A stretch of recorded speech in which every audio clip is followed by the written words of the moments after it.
Hello, I'm Jeff Selling, and this is football's greatest Euros. Paul Merson is with me once again as we look at the headlines, the goals, the games from Euro 2024.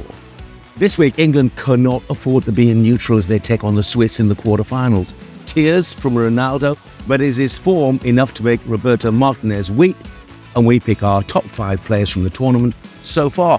Welcome to football's greatest Euros. So, Merse, hello from Dusseldorf. Hello, Jeff. The German jury gives England no prize so far.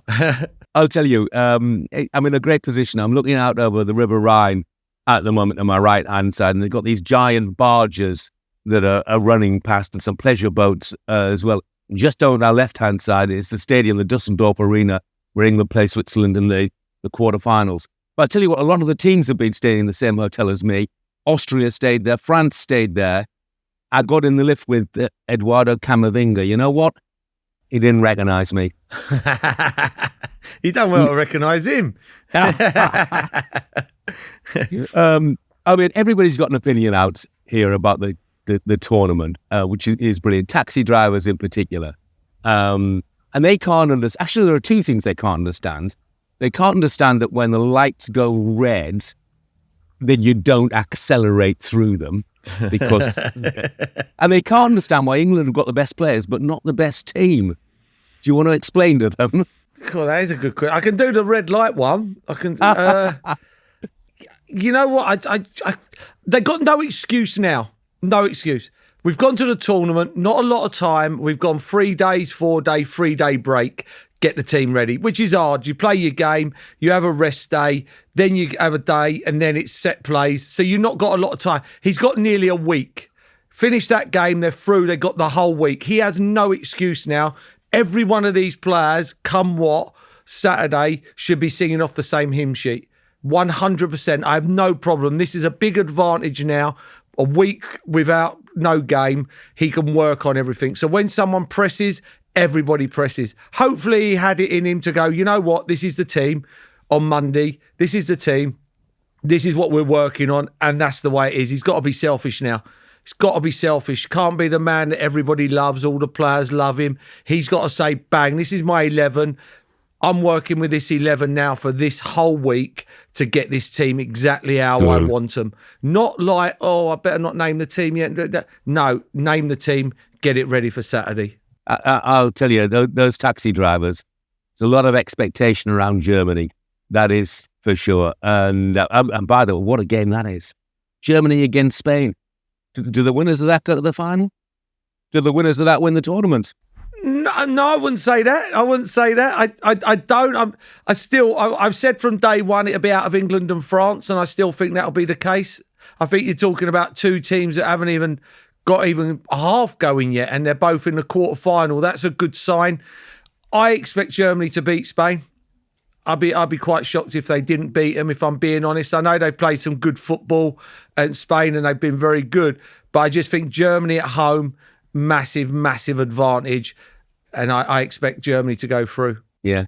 That was an amazing game, wasn't it, by the way? Germany-Denmark in those weather conditions for that to come. Have you ever played anything like that? No, I'm just trying to think. No, I don't think I have. No, yeah, of course I have. I played for Portsmouth against Leicester. You probably remember the game. You were probably doing Soccer Saturday. It was completely flooded, the pitch. Completely, and they just played on. Completely played on. Yeah, it was absolutely incredible, wasn't it? Look, I mean, we talk about that side of the draw and Germany against Spain, France and Portugal and things.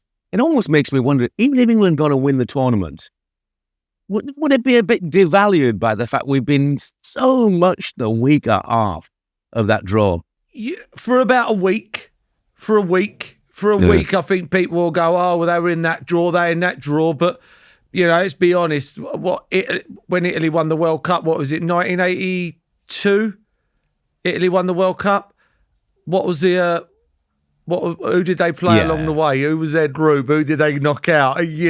Let's be honest. I mean, well, you think then that England's group, they never lost a game, and they was with Germany and Spain, I think. So, people forget, you're in the tournament. It's not England's fault that France didn't win that game, win their group. Otherwise, we'd be playing France in the semi-final. But There's a long way to go yet. There's a lot of football.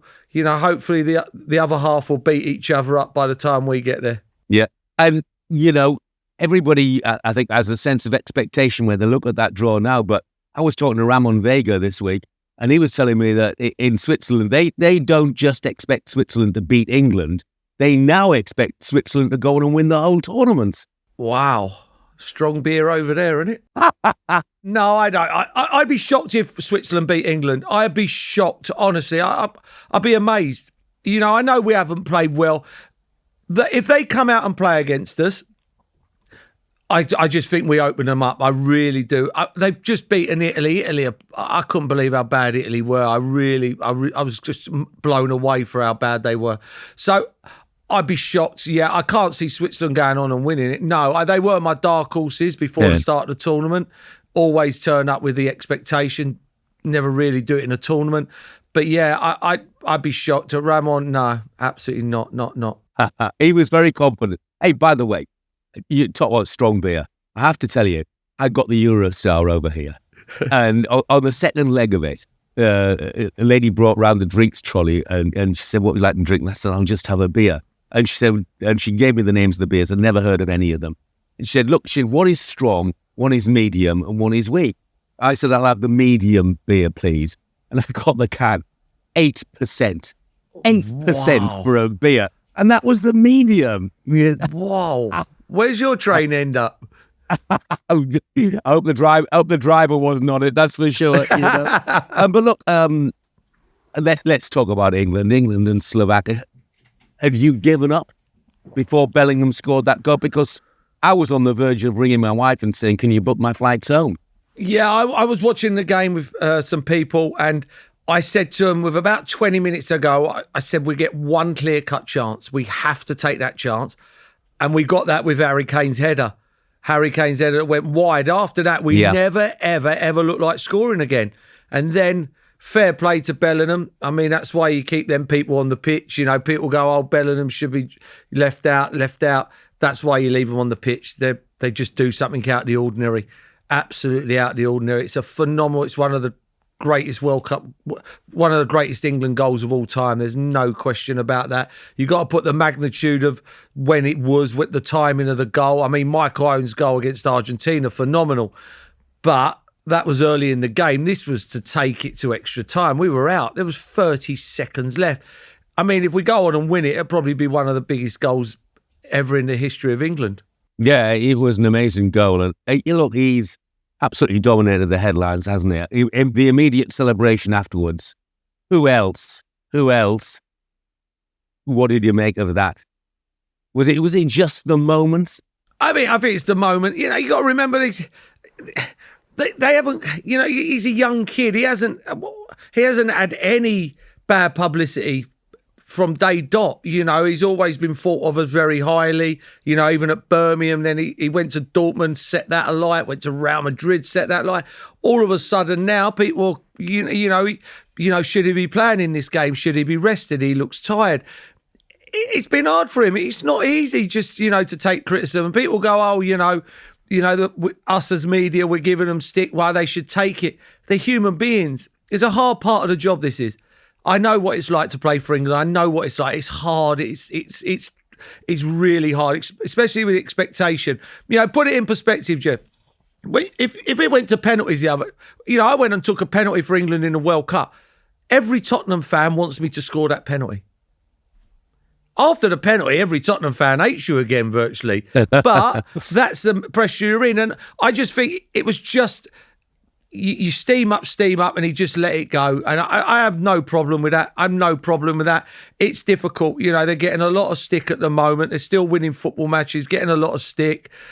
And it hurts. And why wouldn't it? You've probably been on social media a couple of times, read something about you and thought, you know what, that ain't nice.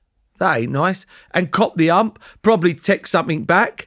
And probably thought, what did I text back for? And it's probably exactly the same. And you're what, 82? He's like 21. Thanks, Merse. I'll tell you what, this week... Oh, 83? Yeah, very good. Yeah. Just this week, I was called arrogant. And then in another text, I was called sycophantic. So, it hasn't been the great, but I'll refrain from answering back. But, they don't know you, do they? They don't know you and you're not. And that's what it does. And he's a young kid. You got experience on your side. But how did you deal with that? Sort of, for instance, in '92, when you must have been under siege from the media, not you personally necessarily, but the squad. Yeah, you know what? Social media and TV and everything wasn't as big as what it is now. Yeah, it wasn't, Jeff. We have Sky, we have BBC, we got ITV. Everybody's following it. So it's big, big, big. Do you know what I mean? And Sky Sports News and even just Sky News. And then you got BBC every day and ITV every day. So all that is massive. It gets blown up. And then you got social media, which is their choice, but their agents will be telling them who's writing bad stuff, who's not. And they'll remember that and go, well, I won't talk to them next time I see them, or when they want to do something through someone else, I won't do it. So I can understand it. It's got massive. It has got massive. And it's a hard part of the job. It is, I don't like it because I know what it was like and I never performed for England. So it's not like I set England alight and I know what thing. It was hard. And as everybody could throw back, all these great generations never won anything. So, but they got stick as well. We all got stick. So, you got to live with it. But at the same time, I do understand some of them are very young and it'll be hard for them. But, I've been with the fans a lot out here, and let's leave the media to one side, but the fans, they've been amazingly supportive of England, and especially, of Jude Bellingham, because they know that he's a real superstar. And I just wonder in that sort of situation, whether it's the likes of Harry Kane who should be going to him, putting his arm around him and saying, this is how you handle it, son. Don't say that. Don't do that. Don't make gestures which could be perceived to be, abusive or insulting. Yeah, but he's 21. Do you know what I mean? That's what I mean, though. Yeah. Get an older pro to give him a bit of advice. Yeah, it maybe. You only learn from your mistakes. He learns from his mistakes. Whatever happens, he scores the winning goal next game. He won't do that again. And that's where he's learned. And that's how it works, and that's how he's got to learn from his mistakes. And I think he'll know. Everybody has an opinion. He has an opinion. He'll think someone's a good player or a good pundit and not a good pundit and a rubbish pundit. Everybody has opinions. He's got to understand that. And everybody's having their opinions at the moment. And it's only because they're top draw players. If they weren't very good, we wouldn't, let's be honest. If they were a team that weren't very good, we'd be really pleased that they got where they have got to. But, this is a good bunch of players who I expect to go on and win this tournament or at least get to the final now. Yeah, I mean, The problem is, isn't it, Merse, that, the gesture after the game, and everybody knows what it was, so we don't need to describe it again. But UEFA looking into that, and they could considerably ban him. And I know England fans, some England fans, well, they say they're England fans anyway, who want him sent home for what he did because they say kids were watching and so on and so forth. But whatever, it could cost him, and it could cost England big time. Yeah, and the only thing is, Jeff, is like, unless you're in his shoes, he's just scored a goal in the last 30 seconds of a game to keep you in a tournament that we haven't done well. Everybody's on their backs, It's just a release. It's just like, I can't. I got nothing wrong with it myself. I haven't. It's just a lot of frustration that's gone wrong. Them fans, and they have been great. But they've been having a go at the players. They have. It makes me laugh. They're having a go. They're losing the ball. They're having a go. And then all of a sudden, we're all clapping and they're clapping Gareth. I mean, Gareth's 30 seconds away from the sack. He's 3 football matches away from being knighted. Knighted. He wins 3 more football matches and he's Sir Gareth Southgate. This time today, if that goal don't go in, he's probably ringing up asking to come on the podcast because he's got nothing to do. Do you know what I mean? That's how quick football changes. And that's how quick that is. He scores the goal and he does what he does.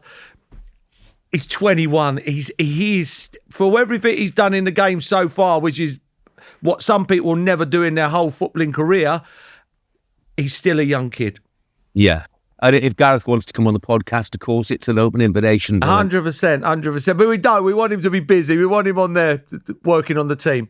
those fans, the only time they were really giving them stick was at half-time. And then with a few minutes to go, when we're passing the ball sideways, backwards, slowly, when we desperately need an equaliser. And you said it the other day, they've spent, a lot of them won't be going on family holidays this summer because they've spent their money coming out to support their team. Yeah. So I get their frustration. I mean, you talk about Gareth being knighted, but I wonder, whatever happens in this tournament now, do you think he's damaged his chances of getting a big club job because people perceive him to be negative or not proactive enough when it comes to substitutions, things like that? He's 3 games away from doing something that's never been done in my lifetime. 3 games away. How you do it is how you do it. You look at it the other way. He hasn't done this, he hasn't done that. He's got a bunch of lads together that don't give up. They just don't give up. And when they play bad, they still find a way of winning or not losing, which is an extraordinary cocktail. It's an extraordinary cocktail. I've watched Austria be absolutely great, and then all of a sudden they have a bit of a bad game yesterday, and they're home. They're gone. Yeah. And they haven't got that in them to keep it going like England have got. I don't think he's a club manager anyway. I think he's gone so far into international football now where I don't see him being a club manager anymore. I see him, if he wins this, going to the World Cup. Of course he will. We've won the Euros. Then you've got to try and conquer the world. But I don't see that. I've never, ever seen the club one, if I'm being honest, that day in, day out, looking after players. I don't get that one. Yeah. I'm interested. You say we always find a way, and we did. But you said a moment or two ago, we never looked like scoring. Never looked like scoring. No. It was one moment of individual magic, wasn't it? You know what? It went back to old school. Yeah, long throw. Long throw. It goes out the game. All these coaching manuals now, you're not allowed to do all that. It doesn't look great. You ain't going to get a job doing a long throw. How are you going, Vincent Kompany ain't becoming Bayern Munich manager by Burnley doing long throws. And this is the problem. All of a sudden, we get the ball up, play the Premier League way, throw the ball in the box. All of a sudden, a couple of big lads in there and people can't handle it. They can't handle it. But it'll be back to normal. Back to normal. I mean, we've barely seen a long throw the entire tournament, to be honest, from anybody. Yeah, which just reflects what you say. One thing about Gareth, by the way, I think we should say is, he's loyal. He defends his players brilliantly. He's incredibly loyal to them. And if I'm a player, that's what I want. I want my manager to be out there, and he's got my back. Yeah, he's a team man. He was my captain at Villa. He will look after the team. He ain't about himself. He's about the team, and they haven't let him down. We've done well. We've been in good tournaments, and he's stuck by them. And rightly so. They've got into latter stages of tournaments. So when he's been loyal because they've done well. And they have. So we'll have to see now. A lot of pressure's on the manager, but I think he's turned back onto the players again now, and I think it'll be interesting. But we've got I keep on emphasising, a whole week to work on this team now. I'd be shocked if we didn't win this game this weekend. I think everybody will be singing off the same hymn sheet, and it's a nice week break as well to recharge the batteries. Well, but we're going to come up against a player. You talk about fans giving players stick. A player who got more stick than anybody I can remember over the last few years, and that's Granit Xhaka. Now, it's just amazing to think, after what happened at Arsenal, the way he's turned his career around. A lot of people have gone in the opposite direction. But for him to turn his career around in the way it's happened, I'm trying to think of somebody else comparative, and I can't really. Unbelievable. Honestly, I can't express how much, to be strong-minded like that. I mean, you talk about, we're talking about the England players, they're all moaning because everybody's having a go at them. He had 60,000 people booing him. Yeah. 60,000 of his own fans, like that he's got to play in front of every week. Not just like an away fan, and you might see him again in an FA Cup game in 4 months' time or once a year. And he turned that round to, when he left, the team got weakened. Lucky enough, they brought in Declan Rice, but he's gone to Leverkusen. I can't talk highly enough of the bloke. I've always thought he was a good player. I thought he's a bit loose, in his decision-making on the pitch, the way he didn't really read a game with getting yellows and silly reds, but never let the club down and always played. always played, always there to play as well. Never when the pressure was on, fans on. And you got to remember, he played at Arsenal when it was on them. They weren't very good. The crowd were on them. And he was never injured. Always turned up, always there to be picked. And I have so much admiration for that man. And he is a top player. Top player. No, he's done amazingly. I mean, I think maybe the nearest thing to it, and he hasn't reached that level yet, is Ross Barkley, who, I don't know what year I thought his career was going down the pan. And then he came back, had a brilliant season at Luton, and now he's back at Villa as well. Yeah, and now it'll be interesting because he was at Chelsea, he got a good move to Chelsea and it didn't work out. Now he's gone to a big club again with expectation, needs to perform. No disrespect at Luton, massive fish, touching the ball 100 times a game. There's a few of them in the team now that'll be doing that. So be interesting, but fair play to him. He got his career back online and he's got an unbelievable move to an unbelievable football club. But yeah, back to Granit Xhaka, as I say, top player. Yeah, and everybody in Switzerland's hoping he lines up. So you don't give the Swiss any chance against us? Well, they've got a chance because of the way we have been playing, but with a week of working, I'd be shocked if these beat us. This would be a shock. If these went and beat us, you look again, the players they got to the players we've got, how many of their players get into our team. I know they're playing well, but don't look at the Italy game. My God, honestly, I couldn't believe how bad Italy were. It shocked me to the core how bad Italy were. So for me, I don't think I think they defend. I think they sit back. If they have a go at England, have a go at your peril. We will destroy them if they have a go at us. Yeah. By the way, the English players, if they think they get a hard ride from our media, they should look at the Italian press, who after they got knocked out, they wanted everybody bar Donnarumma sacked from Italy, never play it again. And of course, Spalletti, they wanted him out that night, let alone, they really had a go. Oh, it was terrible. Let's talk about some other teams, shall we? And the other bloke getting the headlines like he's done right throughout his career is Ronaldo. And those tears when he missed the penalty, were they for him or were they for the team? They were for him. Again, I'm not shocked. He's 39. It's coming towards the end. It's getting harder for him. It is getting harder for him. And to miss the penalty, you're looking, should he be in the team? Should he not be in the team at the moment? His movement is second to none. He was inches away, but again, he steps up and takes the first penalty in the shootout and scores. Yeah. I mean, the bloke is, mentally unbelievable. That's why I was quite shocked when he was crying because, mentally strong to go up and step up. You're thinking, what you're crying for? Do you know what I mean? So, yeah, I didn't understand that in a way because then he goes up and takes his penalty. But put the ball in the box, he'll score you a goal. But stop taking free kicks, everyone. Mix it up now. I mean, he's like hotshot Hamish. You know what I mean? He's just Hamish, just hitting it as hard as he can. Them days are long gone. Why doesn't someone like Bruno Fernandes go and tap him on the shoulder and say, hey, it's my go now?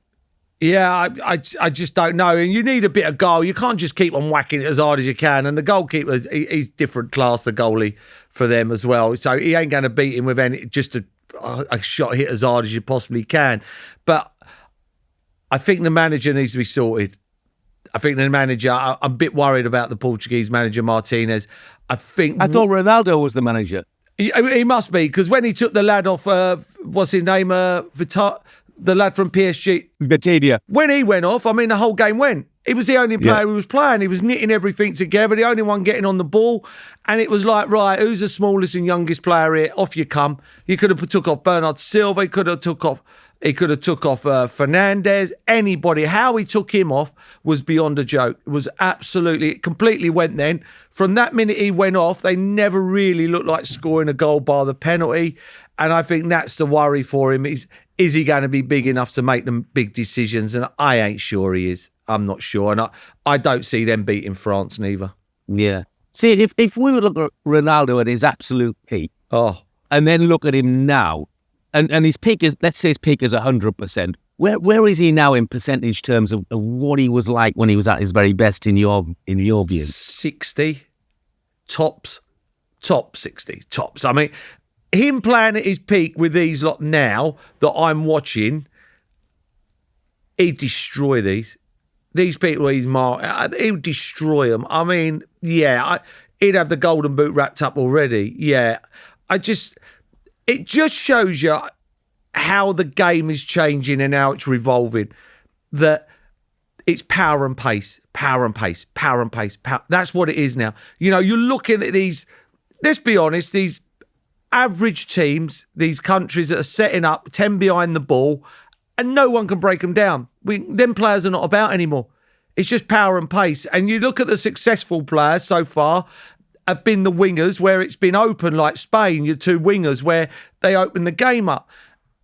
But you look at teams when they have to sit back and break teams down. Who is there? No one can find that pass. And this is the problem. The game's changing. And that's why these lesser teams now are being more successful, because no one can break them down. No one can break them down. Them players are not being produced anymore, Jeff. And it's power, pace, power, place. And in transition, brilliant. You know, Nico Williams, when there's open play, people like that, they're amazing. But you go and put 10 behind the ball, I don't see too much at the moment. I don't see too much at all. I'm just to revert to the Ronaldo tears, because it's dominated the headlines. And, you know, there's nothing wrong with tears from men or tears in football. We all remember Gaza. Are we ever reduced to tears in a game? Or nearly reduced to tears in a game? Not during a game. I've cried when I lost a game earlier in my career. Do you know what I mean? Like in them days. But the older I got, no. You know, I remember losing the FA Cup final to Chelsea with Aston Villa. And I was all right. I was fortunate I'd won it before, and I'd won virtually everything in the game buying the European Cup in them days.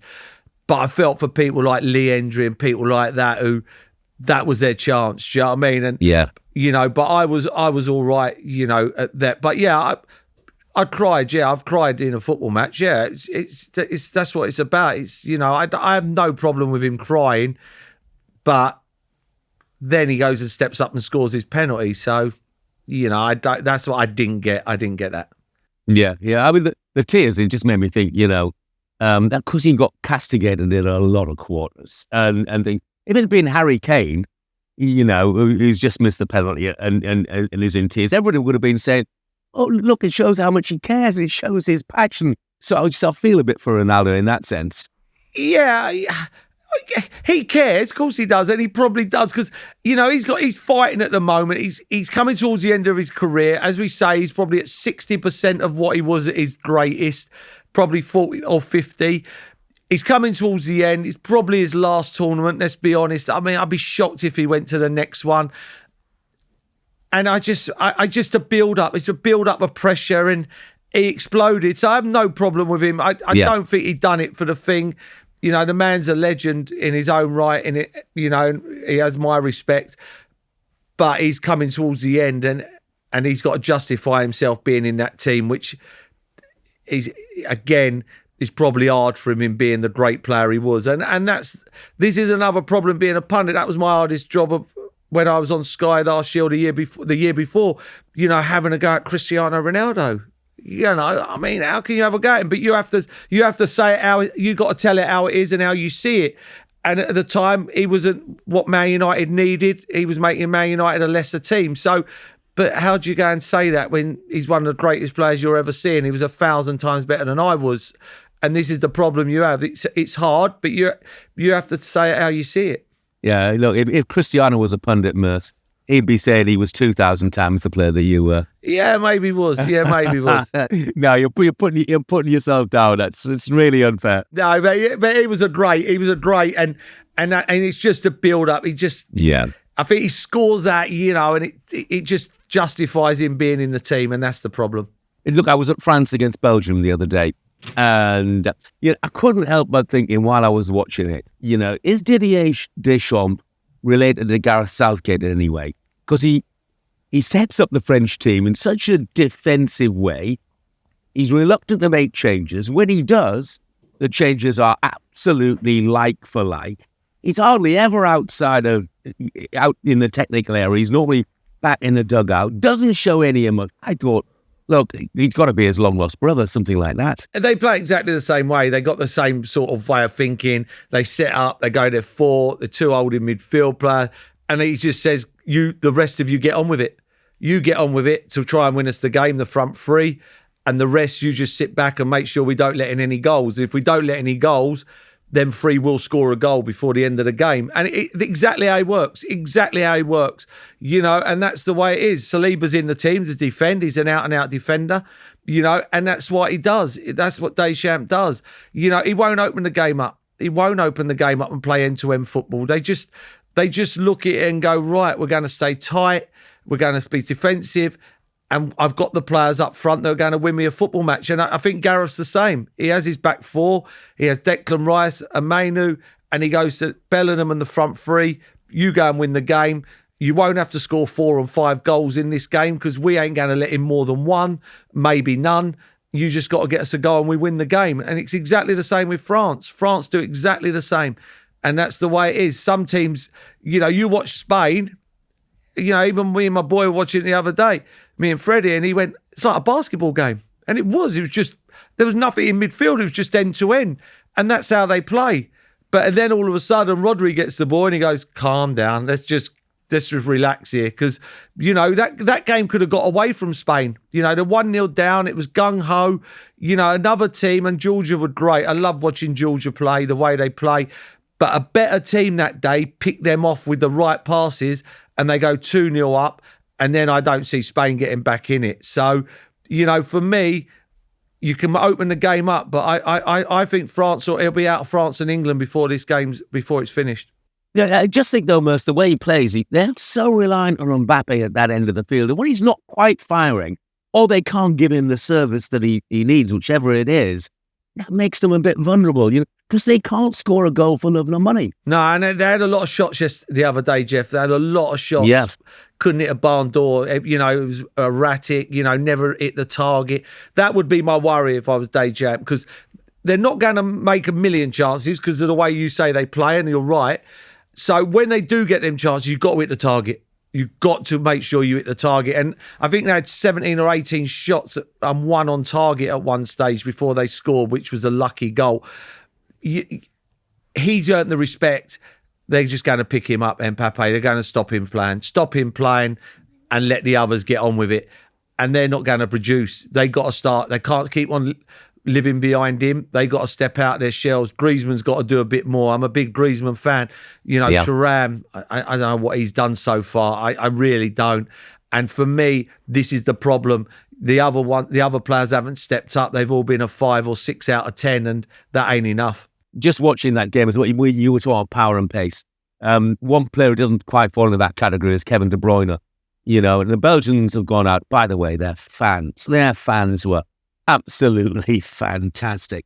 Is that the last we're going to see of Kevin De Bruyne at a major tournament, do you think? I'd be shocked if he carried on. I'd be shocked. I would. I don't see them ever doing. I said from day one, I mean, this squad's the same squad that's been for the last 20 tournaments, probably. Never do anything. Individual players, unbelievable. Across the field, unbelievable. But I just don't see him playing anymore. I think he'll rest his body. He's had injuries last season, and I think if he doesn't go back to the Belgium, I don't think he'll miss anything. I don't think it's one of them, Jeff, where you retire and then in 2 years' time they're sitting in the World Cup final and you think, oh, what did I do that for? I don't see that at all. I think there'll be a few that retire from now on. I think this will be a completely different Belgium team come what the World Cup. I think he's scratching his head and thinking, I don't want to go on playing balls into Romelu Lukaku just for him to bounce off in that direction or bounce off him in that. I mean, what's happened to Lukaku? I don't know. I honestly don't know. I'm one of them with Lukaku. I'd hate to mark him. I think he's an absolute handful. I think people have caught on to him now. Give him a bit of space. Don't get tight to him. Don't let him turn you. Don't let him feel you. And people just literally caught on to the way he plays. He wants to pin you. He wants to feel you, and then he can turn. He's one of the best in the business at that. Then he needs too many chances to score a goal. Yeah, it's a shame because he was a handful. I've never really thought he was great, but he was a handful. Yeah. But again, you take it back all the time. You take it back to Kevin De Bruyne, big fan, massive fan. You're only as good as the players you play with. It doesn't matter what league you play in. Don't think that Haaland goes to Rochdale and scores 60 goals in a season. It doesn't happen. It doesn't happen. You've got to be round unbelievable players to be an unbelievable player yourself. If Haaland went to Rochdale, he'd be playing in the National League. That means he'd be playing against my lot, Hartlepool. I think he's getting 60 goals a season. Comfortable, mate. No chance. Well, when's Haaland ever beat someone? When was the last time he beat two players on the halfway line, went through and scored a goal? Yeah, well, he's playing at that level, he could do. Anyway. Okay, well, we'll move on. That could be for next year. Look, let's have some positivity because this is football's greatest. And so I've been picking sort of my 5 favourite players or 5 players that I think have achieved the most in the Euro stuff. Have you got a 5? I've got a 5. I've got a few. Go on, you go your 5 first. Well, okay. I'm going to do the obvious ones first. So Jamal Musiala. Yeah, I go Musiala. I said him at the start as well. I think he's been amazing. I think his goal. I watched it on telly and no one really pointed out that he stopped running. He literally gave up on it and he thought, well, that's going to the goalie. And then he went again because Schmeichel come out and he stopped. Yeah. If you watch, he goes over and he sort of runs and he goes, and then he goes again because Schmeichel's not there. Yeah, an amazing finish. You've got to put in perspective as the age thing. Rodri, unbelievable. The geezer is the best holding midfield player in the world by a country mile. Not even close. You know, you talk about your Declan Rices and your Tony Cruzes, who's phenomenal. Rodri's on a different level. He's just, and what he does more than anybody, he just steps up with big goals in big games. You know, against Georgia, they're up against it. They're 1-0 down. Georgia looked dangerous on the counter-attack. And he, you know, takes it onto his weaker foot. His touch is phenomenal. Puts it in. You know, definitely up there as well. 100%. 100%. Yeah. If you do hear noises in the background, by the way, it's because they're setting up the bar here in the hotel at the moment. I think the England team might be staying here, and of course they'll be straight to the bar for a few before. I'm just joking, boys. I'm just joking. Yeah, I agree, and I know what you think. One of my players is still Nico Williams, and I know you think that Kyle Walker would have him in his pocket. But I tell you what, having watched the Slovakia game, I'm even more of the view that Williams would have a field day even against Kyle Walker. Absolutely no chance. He done well, don't get me wrong. Done well. All in broken play. A really good player. I like him, but it's all... The way Spain play, everything's open, you know, so all he's attacking is the fullback. He's got nobody else to beat. No one's doubling up. He's just got one player to beat because Spain play 2 wide players and they get the ball out there as quick as possible. So when they get it out that quick, he's 1v1 against the fullback. That's why.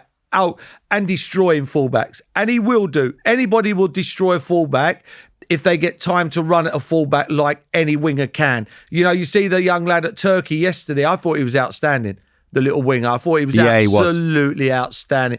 Took it every time he got it positive, run with it, took it up the pitch, took pressure off his defenders. Nico Williams will find it hard against Walker. You know, I've seen the best of the best play against Walker. Vinicius Junior, you know, Mbappe, you know, people like that. They don't get a kick, but he has done great. There's no doubt about that. He has done amazing, and he's done everything that's been asked of him so far. The others I've got, William Saliba. I think he's been head and shoulders the best defender of the tournament so far. Yeah, he is a defender. He does what he says on the tin, and I think the one thing you say with him is you'd hate to play against him. You know, he reminds me of a Paul McGrath. He reminds me of Paul McGrath. He doesn't mess about. Unbelievable defender. The worst people you could ever play against as a centre forward is a Saliba, a Paul McGrath, people like that who they just clear the ball. They just clear the ball. Tony Adams was the same. You know, you go chase it down, you think they're just going to clear this. They're a defender. They clear the ball. Or go back to the goalie. You know, in the early stages of playing, you know, Rio Ferdinand's one of the best centre halves about. You know, he was a Rolls Royce, Rio, a Rolls Royce. At the start of his career, you didn't mind playing against Rio because Rio would take a chance. You know, he'd have you in his pocket for 80, 90 minutes and then he might do a Cruyff because he's got you in his pocket. Then you can nick the ball. But then when he started to not do that, he was a Rolls Royce. But then you didn't want to play against him. But you look at Saliba, Paul McGrath, they were just out and out defenders. People like Rio, Rolls Royce, they get the ball and they can bring it out as well. But yeah, I'm with you with Saliba. I think he's been outstanding. I think the Turkish centre half the other night to come up and score 2 goals as well. They put their head on it. They're different because they're under the cosh. France are not really under the cosh. You're talking about concentration levels with people playing for France because they ain't got a lot to do. So concentration levels have got to be phenomenal. I've got 2 more for me, Merse, and one of them is obvious, really, and that's the Portugal goalkeeper Diogo Costa. The saves in the shootout, you 3 in a row. That's astonishing. If you want to be picky, they're all at a good height for him to save. If he guesses the right way, he's got a great chance. But he made before the penalty shootout, he made a phenomenal save when the Slovenian ball was through 1-on-1. And I looked at his record of penalty saves, by the way. He's now saved 13 out of 42, so pretty much 1 in 3, which is astonishing, really. Well, that tells me that all they've got to do is just keep on getting to penalties and they win the tournament. Yeah.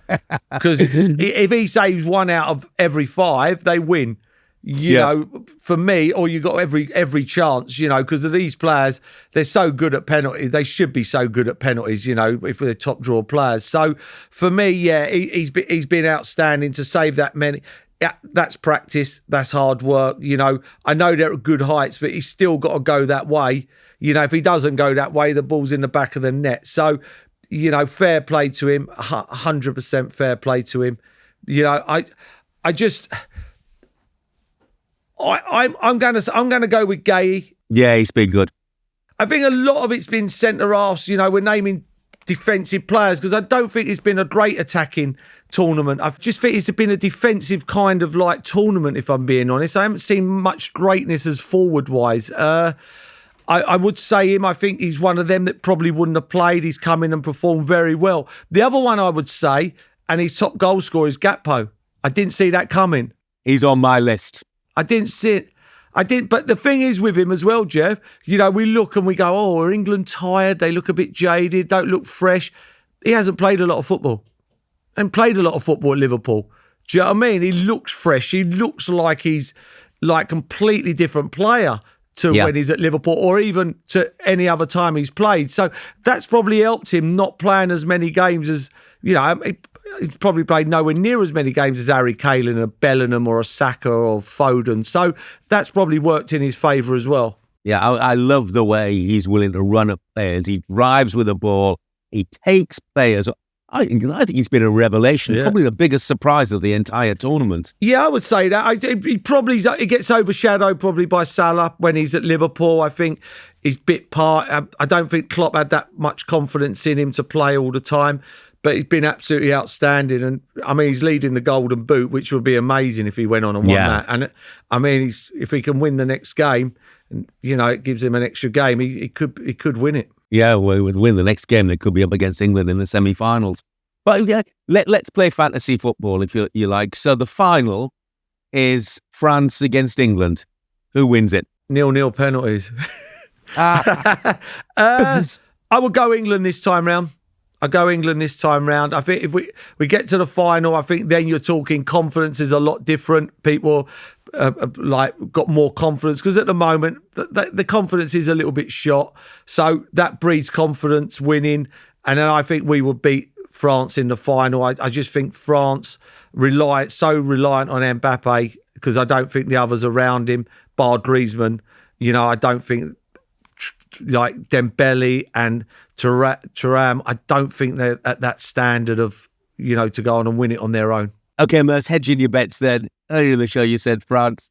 Now you're saying England. No, I didn't. I said, yes, I've always said it's be out of France and England for the final. Oh, right. England will win the final. I expect England to win it, definitely.